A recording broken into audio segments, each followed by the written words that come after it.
Wer bin mit dem Dativ? Ich helfe dir, मैं तुम्हारी मदद करता हूँ।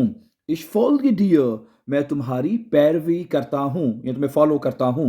Ich gratuliere dir zum Geburtstag, मैं तुम्हारी सालगिरह पर तुम्हें मुबारकबाद देता हूँ। Ich gratuliere, मैं मुबारकबाद देता हूँ। Ich danke dir, मैं तुम्हारा शुक्रिया अदा करता हूँ। Ich antworte dir auf deine Frage, मैं तुम्हारे सवाल का जवाब देता हूँ।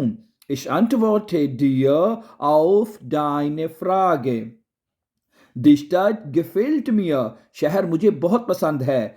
Die Stadt gefällt mir, शहर मुझे बहुत पसंद है। Die Tasche gehört mir, ये ठाशे जो है मेरा है, जो बैग है मेरा है, ठीक है, बिलोंग करता है मुझसे, यानी कि ठीक, गिहोट का मतलब बिलोंग करना भी होता है, ठीक है। Die Tasche gehört mir, der Kuchen schmeckt mir, cake जो है मुझे बड़ा जाके श्मेक कर रहा है, यानी कि बड़ा पसंद भी कह सकते हैं या बड़ा मज़ेदार है, ठीक है।